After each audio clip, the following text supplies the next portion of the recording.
Hola gente, ¿cómo están? Retomamos la semana laboral, instalamos otra mesa de periodistas, un gusto acompañarles en realidad de lunes a viernes de 22 a 23 horas. Ya les saludo al equipo de mesa de periodistas profesionales de primer nivel del diario ABC Color. Marcos Cáceres, un gusto. Un gusto, ¿qué tal Javier? Hola a vos y a todos los televidentes. Bueno, tenemos temas muy fuertes. Como que se va perfilando un poco la decisión política en el Senado con respecto a los juicios políticos. Así es, hoy la mesa directiva y los líderes de bancada del Senado definieron fechas, pero te digo que no está totalmente asegurado que se apruebe la acusación, ¿verdad? O sea, que condenen, lo destituyan al Contralor General de la República y al ministro de la Corte, César Garay. O sea, que se puede llevar adelante un juicio, sí, ahora que haya votos para una destitución. Eso es otra cosa, especialmente, bueno, primero el caso del Contralor, que es el primero que se va a tratar. Los votos en este momento están en duda. Vamos a hacer el recuento de qué es lo que están acusados ante el Congreso Nacional, ahí donde se tramita este juicio político. Y ya saludo también a Mariana Ladaga, nuestra compañera periodista, quien tiene la noticia del día. Mariana. ¿Qué tal? ¿Cómo estás, Javier? Hola, Marcos. ¿Qué tal? ¿Cómo está la teleaudiencia esta noche? Realmente sí, es la primera, en realidad la segunda imputación en contra de Javier Zacarías Irún en el marco de las investigaciones de las cuales está siendo objeto él junto con su esposa Sandra Maclot de Zacarías por una serie de situaciones que se han dado durante la administración de los dos en la Municipalidad de Ciudad del Este. La imputación de hoy, instigador de lesión de confianza. Y otra imputación más nueva también sobre lesión de confianza en contra de Sandra Maclot de Zacarías. La plata de la municipalidad está en cuestión. Sí, la plata. Ese es el punto. La plata, el erario público, la plata de la gente de Ciudad del Este que va a pagar sus impuestos, que paga su patente comercial, que paga su registro de conducir, etcétera. Ese dinero que debía ser invertido en el municipio para el bien de los habitantes de Ciudad del Este está en juego. La imputación es bastante seria y los indicios con los cuales imputa la Fiscalía en este caso, en estos casos de hoy específicamente, también son muy graves. Graves. La particularidad es que en esta imputación piden prisión preventiva. Piden prisión para Javier Zacarías Irún, así mismo es, porque también dentro de la misma imputación se infiere y se informa que Javier Zacarías Irún estuvo haciendo presiones todo este tiempo para que ese dinero de la Municipalidad de Ciudad del Este supuestamente se malutilice específicamente en cubrir gastos de campaña política a favor de él, que se candidataba a senador, a favor de Sandra Maclot de Zacarías cuando se recandidató a intendenta en el 2015, a favor de Justo Zacarías, su hermano que hoy es diputado, y otros miembros del clan Zacarías. Todos los detalles en Mesa de Periodistas.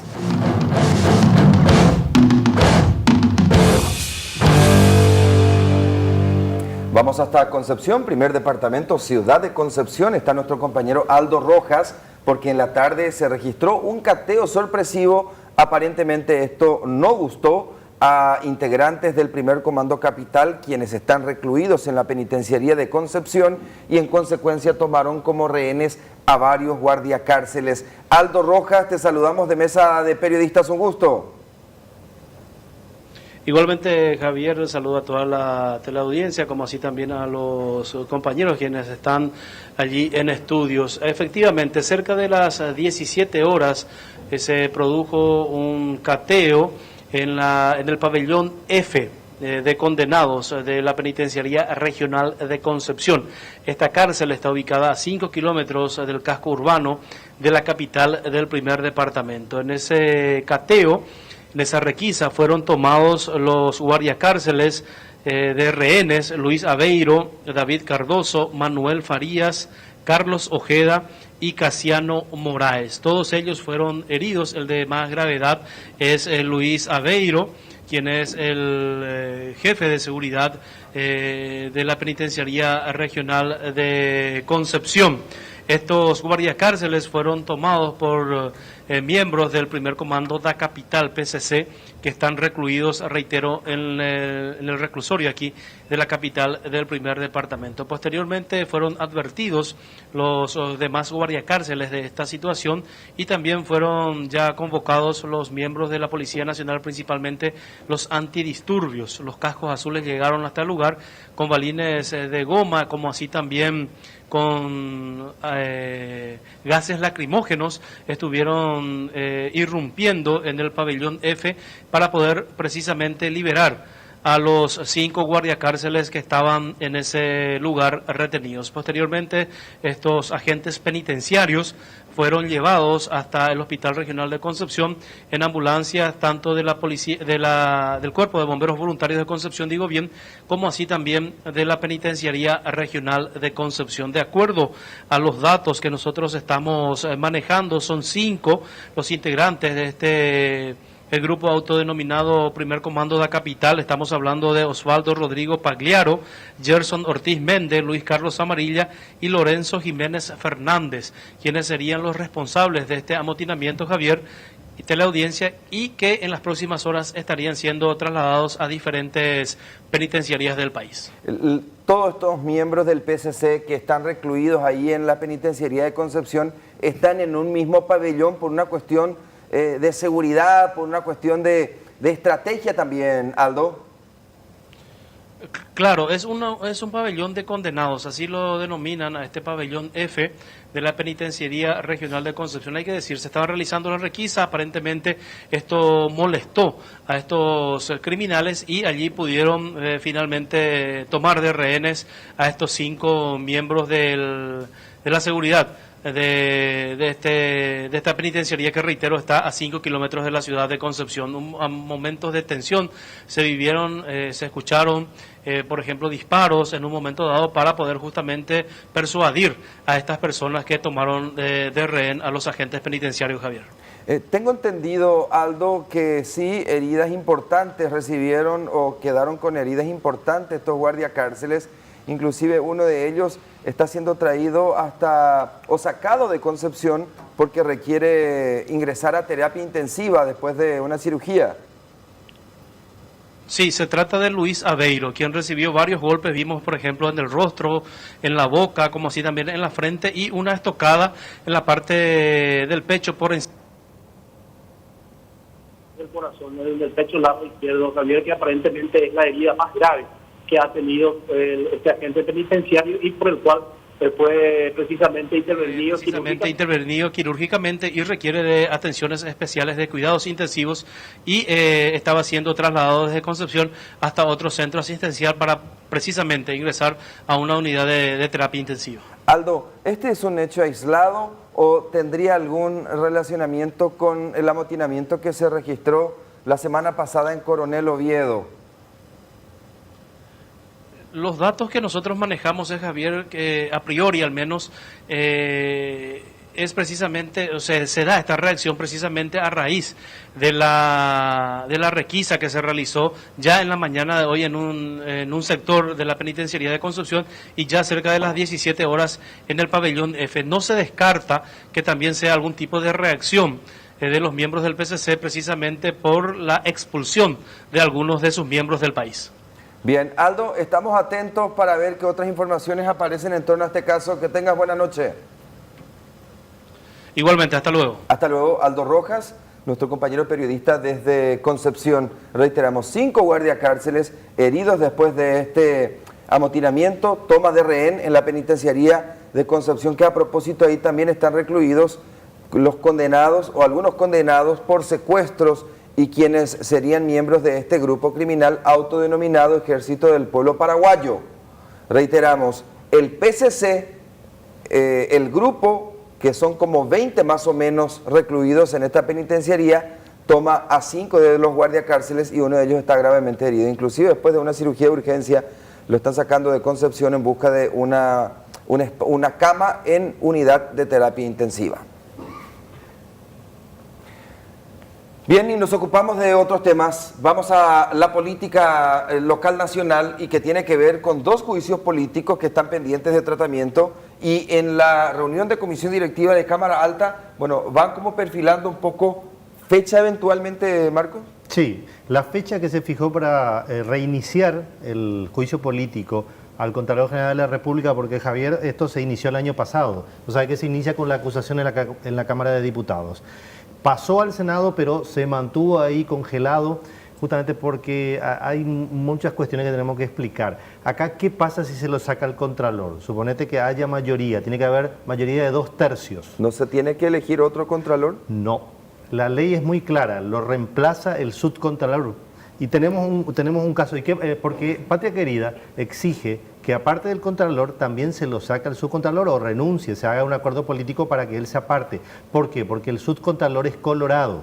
Y acá se mantiene una tradición, por llamarlo de alguna manera, de que el Contralor siempre es de un partido político opuesto al quien está en la administración del país. En este caso quedaría el subcontralor, que es colorado, y eso no lo aceptan los opositores. ¿Qué pasa si sale el subcontralor? Se queda el director jurídico de la institución. Esto ya pasó en un periodo anterior. ¿Te acordás de Roy Rogers? Que sí, era director jurídico. Quedó como contralor hasta tanto se eligió un nuevo... Exacto, hasta que terminó el mandato, hasta que se lo reemplazó. Lo que pasa es que ahora quedan 2 años todavía de mandato para este periodo del Contralor. Entonces es muy complicado. ¿Quién es el director? No sabemos el nombre, lo que sabemos que es alguien estuve buscándolo, ¿verdad?, antes del programa, porque hasta ahora no se está comentando eso, es una cuestión, todos dicen sáquenlo al Contralor, sáquenlo al subcontralor, bueno, queda el director de Asuntos Jurídicos. Sabemos que es alguien de confianza de Enrique García, o sea que si queda él, al final sería lo mismo, quedaríamos en la nada, ¿verdad? O sea que ahora ya no es luego pensar en si le hacemos el juicio político a Enrique García, le estamos dando o no le estamos dando poder a Sandra Quiñones, sino en realidad es a cargo de quién queda la Contraloría. Exactamente. Y ¿sabes qué, Javier? Acá hay cosas que yo hablé con los liberales, por ejemplo, y ellos dicen, ¿cómo vamos a sacar al Contralor? El subcontralor no hay ningún motivo para sacarlo. Tiene que ser un acuerdo político, pero los colorados no van a querer, mejor para ellos que el subcontralor no va a querer. Claro, el subcontralor mismo no va a querer. Entonces va a quedar un subcontralor colorado cuando vamos a estar a pocos meses de las internas y de las elecciones municipales. Y los liberales dicen, bueno, este tipo puede maniobrar para empezar a imputar a los intendentes, algunos que van a querer la reelección. Se va a armar un lío político, ¿verdad? Esto no es tan sencillo. Cuando hay tapa la política de por medio, hay muchas cosas que evaluar. Bien. A ver, supongamos que esto podría ir a juicio político. Significa que con votos se podría dejar sin efecto, es decir, sin efecto en el sentido de no destituirlo. Claro, se necesitan 30 votos, te decía yo. El 26... Porque hay que concluir ese proceso de juicio político. Claro, el 26 de marzo comienza, el martes 26 de marzo. Le van a dar 20 días para preparar su defensa. Esto quiere decir que 20 días ya es la semana de la Semana Santa. Esa semana no va a pasar nada, se va a ir a la siguiente, que es casi la anteúltima semana de abril. Ahí recién se va a resolver, porque se tienen que hacer 3 sesiones. Una en la que para escuchar la defensa, otra para producir las pruebas y la última para votar.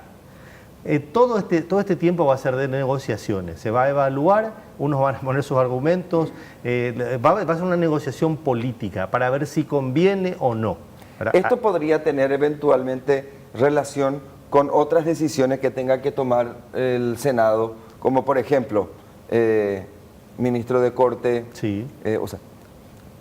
¿Están relacionados unos con otros todos los casos? Están relacionados por lo siguiente, y de paso te digo, al ministro César Garay se lo va a comenzar de vuelta a enjuiciar el 30 de abril, esa fecha se fijó. O sea, apenas termina lo del Contralor, comienza lo del ministro de la Corte, Garay Zucolillo. Y el tema es que acá, yo te decía la semana pasada, que se está queriendo hacer un paquete de cargos para negociar, en el que entre el ministro de la Corte, el Contralor, va a entrar otro ministro de la Corte ahora que ya está en proceso. Torres Kinzer. Torres Kinzer, en el Consejo de la Magistratura ya se está eligiendo la terna. Entonces se puede hacer un gran paquete de negociaciones para, bueno, hacer más fácil. Vos sabés que cuando hay varias cosas para negociar, la repartija es más sencilla. ¿A qué se le llama paquete de negociaciones en este Paquete caso, de negociaciones Marco? Simplemente es que a cada uno se le dé algo, a cada partido político. Vos te quedás con la Contraloría, yo me quedo con un ministro. Entendés muy bien la política paraguaya vos. Cuando vos Mariana. decís, Marco, es cierto, lo de la Contraloría históricamente fue para un liberal, en algún momento fue un oviedista, que tuvo todo el escándalo del uso irregular de viáticos y demás. Exactamente. Un plan perfecto para gastarse toda la plata. Sí. A ver, ¿significa que entonces para qué la gente se va o los profesionales eventualmente se presentarían a concurso si ya se sabe a qué sector va a corresponder? En su defecto, los de tal sector nomás se deberían presentar. Y finalmente el paquete, depende del paquete, no depende Claro, de la idoneidad de pero quienes se tradicionalmente, presenten. Javier y Mariana, el tema es que esto es un acuerdo tácito. El contralor es opositor, pero el subcontralor siempre es colorado. O sea que se pueden presentar igual porque pueden aspirar a ese cargo. A la subcontraloría. La subcontraloría, que es un lugar de poder. Y en este caso está en juego nada más que la titularidad de la institución, porque tranquilamente puede haber votos para destituir al contralor por una cuestión de principios, porque algunos dicen es indefendible. Todos estos argumentos que hay en contra de las acusaciones son graves. ¿Cuáles son, por ejemplo? Y te digo, específicamente él está acusado de la comisión de delitos comunes, producción de documentos no auténticos. Esto se refiere al caso... Tiene un proceso judicial. Tiene un proceso judicial que está parado en este momento, ¿verdad? Pero está vigente, no es que está concluido. Es el caso Ivesur.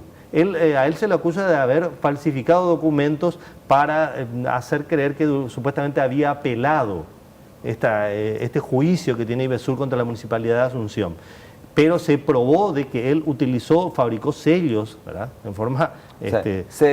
la acusación es que utilizó un documento de contenido auténtico, pero no alcanzan a probar que haya sido él el que produjo la falsificación. Eso es lo que está en juego, sí, eso es lo que está en discusión. Después también la asignación irregular de viáticos, concesión indebida de privilegio, esto se refiere a viajes que él hizo donde aparentemente gastó más de lo que... Llevó a un séquito de secretarias. Sí, ahora esto hay que aclarar también que la Fiscalía incluso lo desestimó, porque lo otro era más grave, ¿verdad? Y no había suficientes pruebas para esto probarlo, valga la redundancia.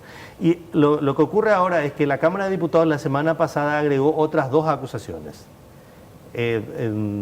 Lavado de dinero y enriquecimiento ilícito, ¿verdad? Que utilizaron como base de investigación los informes de CEPRELAT. Exactamente. Y este es un juicio que está en curso. No está probado que él haya hecho eso todavía porque están investigando la Fiscalía. Esto lo tomaron los diputados. Pero tienen indicios bastante fuertes de lo que se está... Claro, pero no es una cosa probada, pero vos sabés que para un juicio político no hace falta que haya una prueba, una acusación así contundente. El contralor, el banco, en un mes él depositó 320 millones de guaraníes y el banco le dice, nosotros necesitamos el documento o los documentos que prueban de dónde salió esa plata. Exactamente. ¿Verdad? Necesitamos justificar porque ese es el procedimiento, si dice la normativa. Como no lo hizo, entonces, ¿qué hizo el banco? Activa ese mecanismo que es de un movimiento sospechoso. El ROS. El ROS, el famoso ROS, ¿verdad? Sí. Así que si ustedes depositan un 20, 30 millones de guaraníes en una cuenta y no pueden justificar, en realidad $10.000. Sí, $10.000. ¿Cómo me gustaría depositar eso? ¿Se va a activar sobre ustedes el ROS qué? Me gustaría mucho depositar esa cantidad. 10.000 guaraníes. 10.000 guaraníes. Claro que tiene que ser lícito, ¿verdad? Bueno, y de eso ahora está acusado. De esa acusación agregaron los diputados.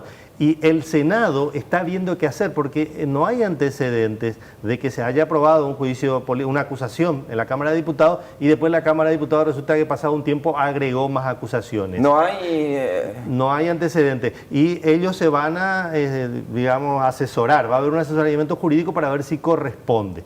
De todas maneras, Javier, Mariana, el tema del juicio político es lo que su nombre indica, político. No hace falta tantas acusaciones. Yo recuerdo, ¿verdad? Por dar un ejemplo, cuando fue la acusación contra Fernando Lugo, que finalmente fue destituido, en el juicio político, Adolfo Ferreiro tuvo, pero una actuación contundente contra los argumentos de Óscar Tuma, por ejemplo. Destrozó a Óscar Tuma, pero no sirvió de nada porque ya estaban los votos. Entonces, si están los votos para destituir al Contralor, puede haber 20 acusaciones o una acusación que igual se va a aprobar. Por eso el debate de la defensa, del plazo del tiempo que se le da y demás, si se ajusta o no se ajusta, que no es un proceso penal, tampoco civil, sino es un proceso político y demás. Claro, es una acusación...